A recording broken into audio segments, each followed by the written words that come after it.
start. There we go. So yeah, so I had not thought about time other than this one book chapter with written by someone who has a speech impairment, and it was really interesting just thinking about this idea of kind of barriers that are linked to time. And so that, I guess, that got me thinking about the kind of temporal barriers, if you like, that people who I research with, people with the label of profound and multiple learning difficulties. It made me just kind of wonder about how time can create barriers for them. So so really this session is very much thinking about, well, just sharing those ideas with you, really. So in terms of, oh, come on, move on. There we go. So, to explore the temporal barriers that exist for individuals said to have PMLD, and in particular, I want us to think about what I've just referred to as developmental time, prognosis time, curative time, chrononormativity, and cyclical time. And as I say, I'm just going to kind of go through each of those with just my kind of own ideas about how those types of time can impact the lives of people with PMLD. So, so on the screen, then I'm just showing a kind of pretend file page, if you like, on something that you could perhaps find in a school for children said to have PMLD. And years ago, we kind of introduced these ideas around having children having a communication passport. So that idea that for people who kind of express themselves in different ways, thinking about and don't use speech, to think about how they might be expressing and in particular emotion. So there it says, I'll tell you if I'm happy by smiling, laughing, vocalizing. I'll tell you I'm sad by crying and not raising my head. I'll tell you I'm cross by not cooperating, making my body rigid. I'll tell you I want something by vocalizing or staring at you. And I'm learning to make choices by eye pointing. And then as again, quite often you'll find children will have particular targets. And I'm going to read you a story in a second that's about someone called Lola. And this is her set of targets. So to develop object permanence then, so that is the idea which I might have mentioned before in a previous lecture. That's the idea that that babies, when they are when they're first born, if I was to hold up a cup and then put it under my desk, it would just go. They wouldn't know. They wouldn't know that it's gone somewhere. Yeah. And then eventually children, as they start to develop, you know, a few months old, if I held a cup in front of a child and then I put it under the table, they would look to see where they'd look to see because they'd know it was going under. So it's that idea of object permanence. To maintain eye contact for 5 seconds. So, you know, it's generally thought that if you can't do that, then you know, all other kind of communication skills either might not necessarily follow or might not be that successful. To choose between 2 objects, so this idea of choice making is particularly big amongst children with PMLD. And then to open, for Lola to open her hand out flat and touch an object, so some kind of physical target, if you like. So to get us just thinking about this idea of time. I'm going to read another of my stories. I introduced you to Karen, I think, in level C, was it? And this is my story called Lola. What I'd like you to do is, whilst I'm reading it, I'd like you to note down anything where the notion of time is at play. So think about things that you might have studied so far in thinking about time. But in particular, I'd like you to think a little bit. I'm just, if I turn over the slide to that one, I'll put it back in a sec. But in particular, to perhaps think about sequential structure. So the order in which things take place, duration, how long they last, temporal location, when they take place. Yeah, and the rate of occurrence, how often they take place. So if you could think about those four kind of types of time in particular as I'm reading the story would be good. 1, 2, 3, 4, 5, 6, 7. Okay, so let me get my specs.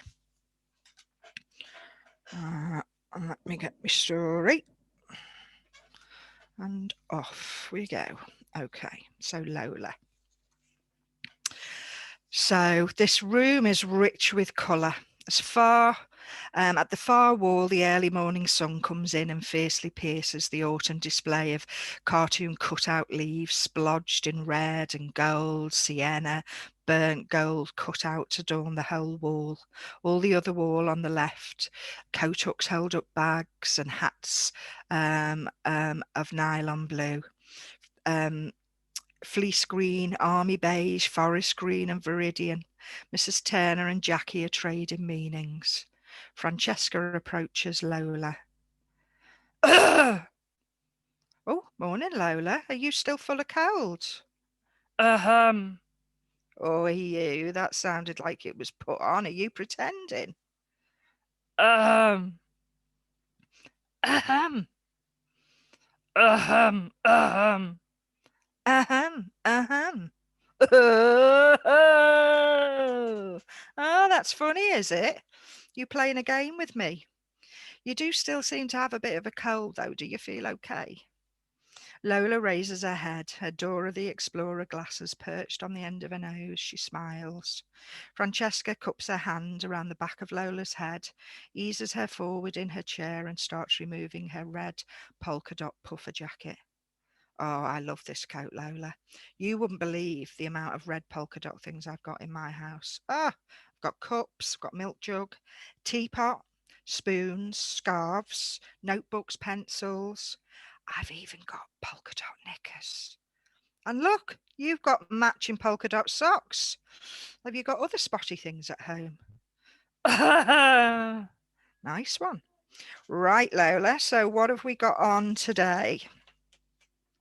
The filing cabinet by the door's got mugs on it, Everton FC, keep calm and carry on, cats are us, interdispersed with boxes of teas, Lady Grey, masala chai, sugar sachets stacked in a cup, a large tin of Tesco Gold Instant, every little helps, along with a plastic bottle containing the whey of last week's milk, topped with sour marbled rind. Francesca gets Lola's target file from the cabinet and looks up Monday's timetable. Swimming, art, rebound therapy, sensory play, IT. Jackie calls over. Fran, I don't know what you had in mind, but she needs to finish her Easter card and her basket and decorate her Easter bonnet. Oh, and she can't go swimming because of her cold, so she can do that. Oh, okay. Should I help you do that, Lola? Francesca asks. Ahem. Ahem. Is that a yes?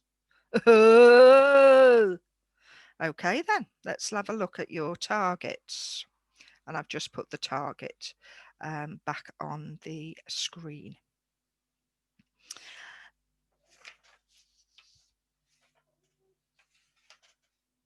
Okay, shall we find your Easter card? Jackie's already laid out some paints and various applicators on a nearby table. Francesca holds up the large, clear, squeezy bottles of paint, yellow in her right hand, green in her left. So, which colour do you want to use for your egg, eh, Lola? Shall we have yellow or green? Lola raises her head and looks first at the yellow, then at the green, then back at the yellow before her chin flops back down on her chest. Which one was that then? Lola lifts her head up again and holds her gaze momentarily on the yellow. Nice one, you want a yellow egg? Okay, let's squeeze some of that out in a bowl. Now, do you want to use a roller in Francesca's right hand or a brush in her left hand? Lola, although lifting her head a little, doesn't appear to look at either. Roller or brush? Lola's head flies back against her headrest. Her right arm straightens out rigidly and she circles her head. She fleetingly glances at the roller. So, the roller. Lovely. Francesca, not at all certain that Lola did select roller, turns to apply some paint to it anyway. Helen, the class teacher, comes over. Now, our Lola here has a tendency to choose whatever is in your left hand. So you might have to do it a few times. She's not reliable. Just keep repeating the choice. Francesca recalls that Lola had in fact just selected 2 items from her right hand, but she chooses not to challenge Helen. Francesca holds the roller in front of Lola and asks which hand she prefer to hold it in. Taking a calculated guess, Francesca asks, "Should we try it in your right hand, Lola?" Francesca takes Lola's soft but stiffened right hand and starts to lightly massage it, hoping that she will open out her fingers. Ooh, get you, madam, with your bright pink fingernails. I would have been sent home from school in my day for wearing nail varnish like that. Look, I've got red toes. Francesca slips her right foot out of her sandal and sets it down on Lola's wheelchair tray. Glad you like it. Now, we're not getting very far with this card, are we? Jackie interjects. Yeah, she needs to get it finished today. Francesca goes back to straightening out Lola's right hand and slides the handle of the roller between her thumb and index finger. As soon as she does this, Lola clamps her hand shut and her arm tenses. The roller starts moving towards Lola's mouth. Oh, I'm not sure that's going to be very tasty, Lola. Would you like a drink? Lola is staring deeply into Francesca's eyes. Is that a yes, please? Lola's just staring. This might be a sign of anticipation, and Francesca chooses to read this as a yes, please. Francesca takes a bottle of squash in each hand. Orange or blackcurrant? Lola looks first at the orange, then at the blackcurrant. She seems to hold her gaze a little longer on the blackcurrant. Blackcurrant it is. Helen comes over yet again, and with a hint of annoyance in her voice blurts, "What's going on here, Miss Lola? Are you winding Francesca round your little finger and getting a drink when it's not drinks time for another 20 minutes? Oh, sorry, Helen. She tried to put the paint roller in her mouth, so I wondered if she might be thirsty. Would you rather we wait? Oh no, you've offered it to her now. It wouldn't be fair. I think you'll find that quite a few of the children in here are still at the mouthing stage of development. Putting things in their mouth doesn't mean that they want something. They're just still exploring things with their mouths like babies do." Francesca, feeling rather embarrassed at being berated, makes up a beaker of thickened squash and settles by Lola, one arm around her, and lifts the beaker to her mouth. Helen, who's now cutting pictures from Sunday supplement magazines, looks up and cuts across. "Fran, we're trying to encourage her to hold her own beaker, so she'll need to put an apron on." Francesca places a red apron on Lola's chest. It looks like something like you'd wear in a hair salon. She massages Lola's right hand again and slides the handle of the beaker between her thumb and index finger, as she'd done with the roller, and again she clenches tightly and begins raising it to her mouth. The classroom door suddenly swings open, bangs against the filing cabinet, causing the mugs to chime unexpectedly. It's Ava coming back from swimming with Jackie. Lola balks, letting go of the cup and sending the pink like custard substance over the side of her face and all down the back of Helen's legs. Francesca smiles. There we go. So, how about you tell me what you think then in terms of, do you want to break, I'll tell you what, I'll break you into a couple of groups to just think about how time features in that story, if that's all right. Let me stop sharing. Let me put you, oh, actually, I'll tell you what you could do. Want to, if I stop recording, let me put in. Okay, brilliant. Thank you for that. So excellent. You came up with loads there. So yeah, so I'll talk about this idea of kind of developmental time in a minute, but you kind of picked up on that in terms of that idea of mouthing, still at a mouthing stage. So yeah, so something around the kind of gaze and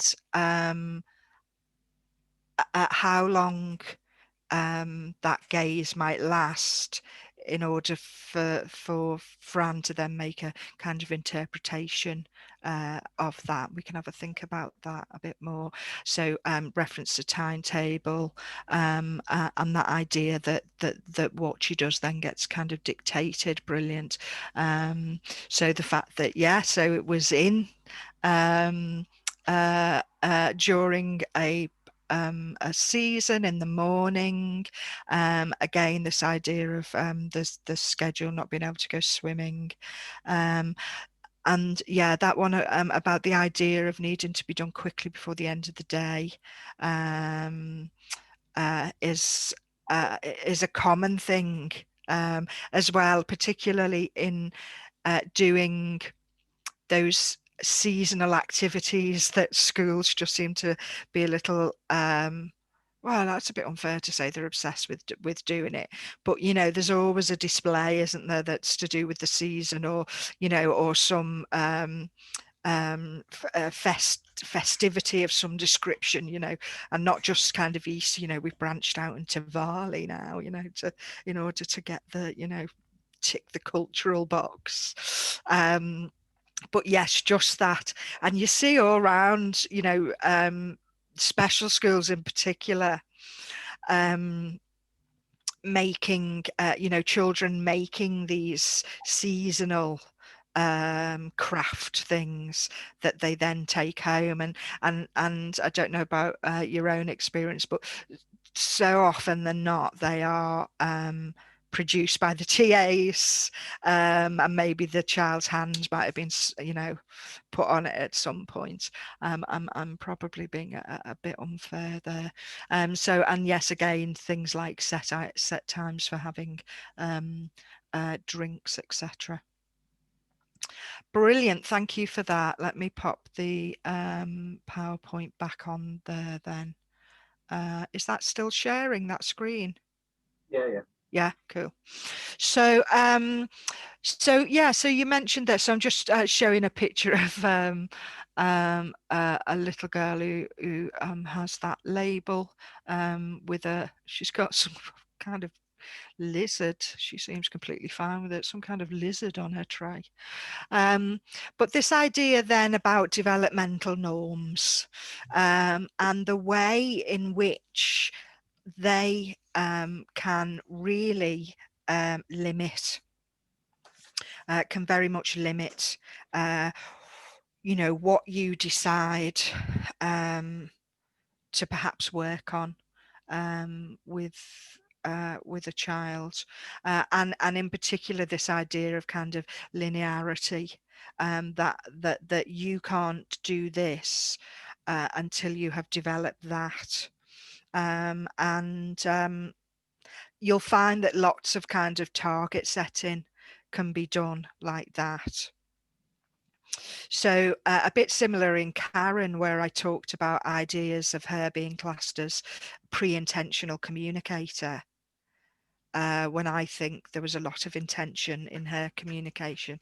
You know, in a similar way, Lola has this thing around kind of object permanence, but if you were to follow particular types of, you know, developmental um, kind of pathways, you know, there will be the expectation that you can't have those other things until you've developed that, if you like. And I'm just showing a chart there that is pretty typical um, in terms of what babies are meant to.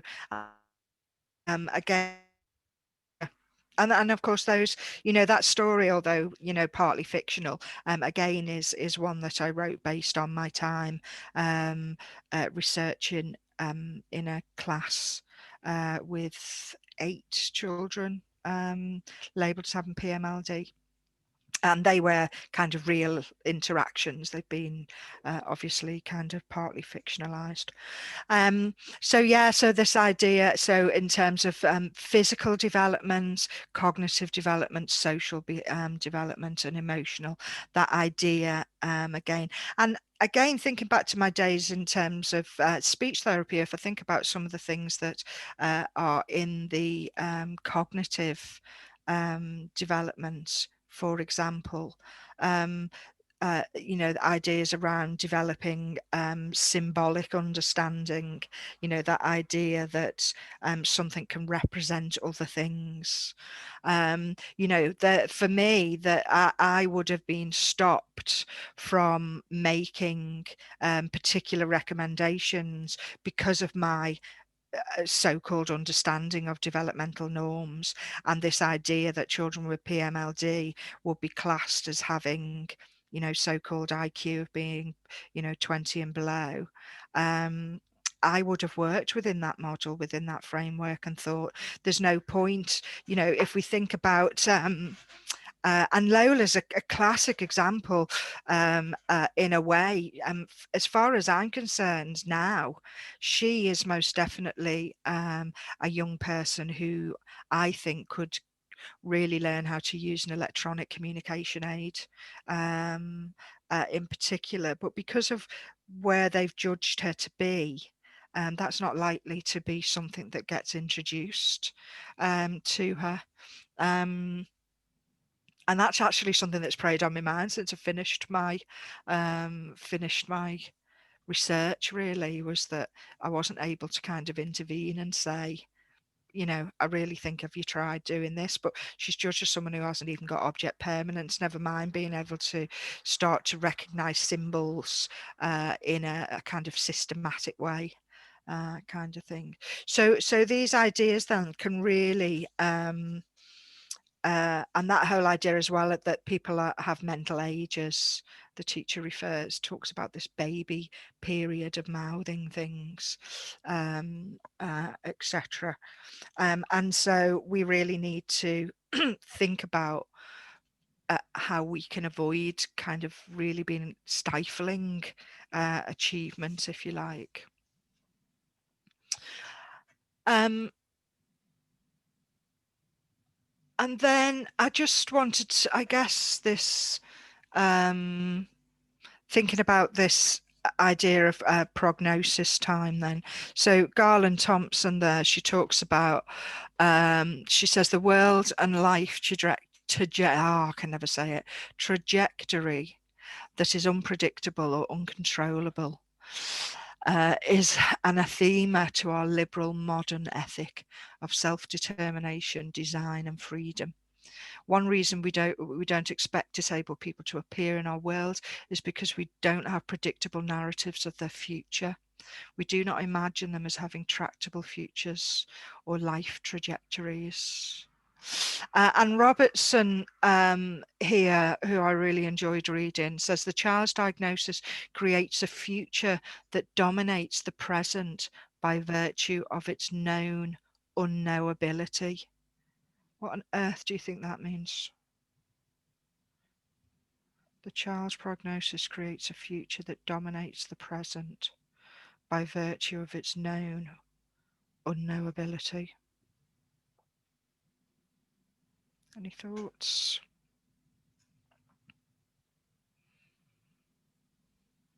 Is it that it sort of gets left because they know there's no like definitive answer that they can just come up with some like fact behind it, so they just kind of go, well, it's not there and it's not going to be there. Yes, yes, absolutely. I mean, it's that, yes, absolutely, because the, I mean, we don't like uncertainty as a society, really. We you know, the rise of medicine and science, etc. And I mean, I guess you can see that at the moment in terms of, you know, the pandemic and, you know, the way in which we're kind of grappling with trying to understand it, etc. And there's, you know, you can have, people can have real panics about not being, um, and I think if anything, the I think my time working with children and adults who have this as a label um, is how much better I feel, not worrying about what I don't know. That I don't know if so, that I don't know if Lola would have picked yellow. That I don't know those things, and I've learned to be really kind of comfortable with that, if you like. But yeah, it's that idea that you don't know what someone's future is. Um, and so in a way you might not necessarily think about those, you know, things in the future. So, you know, thinking about the future is something that we all kind of regularly do, you know, as in what's, you know, for us, etc. But sometimes for children with PMLD, just the kind of very their very diagnosis and the nature of, you know, how they are in the world and perhaps what kinds of support that they need means that that just kind of, that just takes over the present, if you like. You're not necessarily thinking about those kind of long-term trajectories that you might, again, if we think about this idea of, you know, often people think about moving out or getting married or owning their own house or having children, etc. You know, we have this idea of futures, and they're not necessarily thought about when it comes to um, children with PMLD. And it's really hard for, I think there's a tendency as well to think about the extent to which, you know, children have impairments, you know, how many impairments they can often have.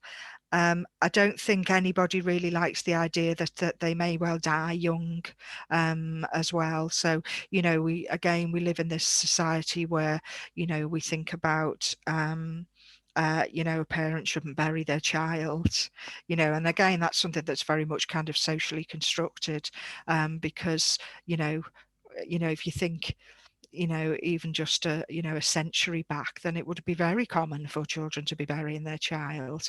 It wouldn't have been a saying that you necessarily would have come out with. And so children there really challenge us in terms of thinking about this idea.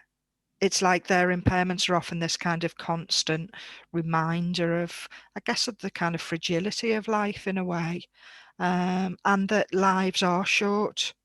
But then that could be any of us. Any of us could have a short life. It's just that children with PMLD often have the, you know, those kind of obvious, more visible characteristics that remind us that actually um, life can be short for many people. And I think that's something that people start to, I think the other thing about prognosis time is as well is also just the fact that for many of those children will have survived traumatic births, and that's why they're here. So again, just I think I'd mentioned perhaps in my first year lecture that idea of seeing children as being so broken and so abnormal, etc., etc. But essentially they are children who have survived. Either being born very prematurely or a traumatic birth, perhaps being starved of oxygen during birth, so they have been allowed to live because of medical advancement, if you like. Um, and so I find it then sad that then people don't value those lives in quite the same way. And then I've got this thing, curative time, then, which Alison Kafer talks about.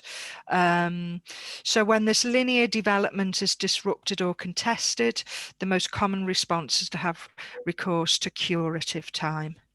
If an individual cannot be cured as such, then the focus falls on normalizing treatments in order to assimilate difference. And again, Robertson there says the present is always in service to the future. So that idea of that actually it should, our focus, and particularly a focus in education, should be around, normalizing or preserving the body, if you like.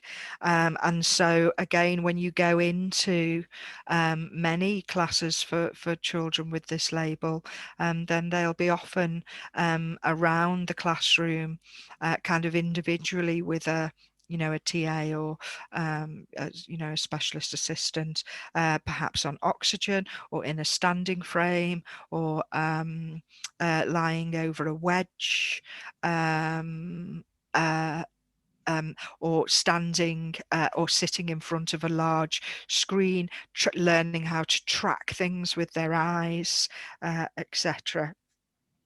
And I think the thing that bothers me sometimes about this, and I'm not saying that there shouldn't be opportunities to, if someone, obviously if someone needs oxygen, they need oxygen or need to lie on a wedge, etc. So I'm not saying that these things shouldn't take place, but I think what is a shame is that children miss out on that kind of togetherness with each other, like other children would. And so in a way, what I would like to see much more of is children being together on wedges, children being together lying on the floor, etc., as opposed to children just being spread out across a classroom, all doing these, all spending this kind of curative time as individuals, as opposed to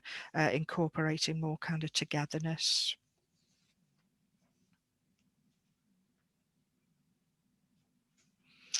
And then, of course, chrononormativity, which I think have you looked at chrononormativity before? Yeah. So so again, I'm just showing an image there of a little girl, and she's playing with some kind of yellow paste type stuff on a tray, but I've just over the top of a kind of superimposed a timetable, if you like, just to kind of represent this idea. So chrononormativity, the use of time to organize human bodies into maximum productivity through the use of clocks, schedules, calendars, and time zones, which inculcates particular temporal experiences and privilege powerful groups. It was interesting actually the other day, the clocks went back, and it really started me thinking about, trying to think about, is that something that we need in this age now? For sure, farmers might have needed that change, um, centuries ago when there wasn't electricity or stuff like that. But it's that thing of like, does it? Because my body clock completely goes just with that 1 hour. So again, just that, I think what, again, the way in which time is structured in the classroom, I would like to see much more group time over individual time. And I think what is a shame for me is that actually the class for children, the classes for children with PMLD actually have probably got the greatest flexibility in how they work. Um, Most classes, where the class that I was last researching in, where I wrote Lola, that had 8 children, and between there's generally about 5 staff in there. Okay, 8 children and 5 staff. You can imagine the flexibility that you can do, because generally speaking, the larger the institution, if you like, then the more of those kind of temporal striations there are, in order to manage all of those bodies. But we're now talking about a classroom where there might only be about 8 children. So I think it's such a shame to impose um, some of those time structures um, where there doesn't need to be. And of course, the classic one in that story then is about when you have a drink.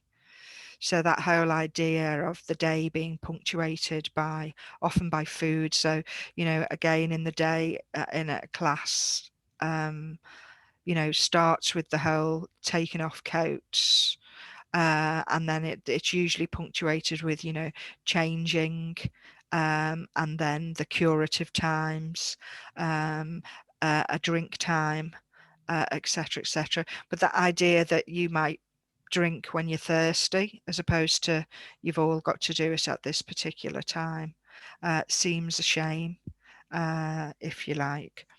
Tidy up time, coats on time. The one thing that absolutely does really bug me, and it happens so often, it's happened in loads of places I've worked in, and that's the whole home time.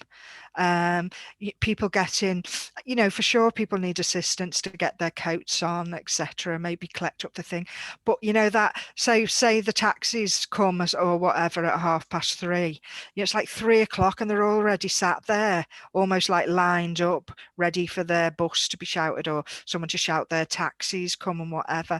And you've lost that whole space of time at the end of the day, because there's this obsession with making sure that everyone's kind of got their coats on. um, and then you could imagine then also the difficulties in terms of chrononormativity if a child goes to something like a large secondary school, then those barriers there become really um, uh, quite significant, in terms of being able to negotiate those short bursts of lessons, and having to move about from place to place. And then finally, I guess a little bit more relating to, and I'm talking about mothers in particular. I'm drawing on Ava Kitty's work, whose work I really love. She's a philosopher and mum of a grown-up child now, who has this label.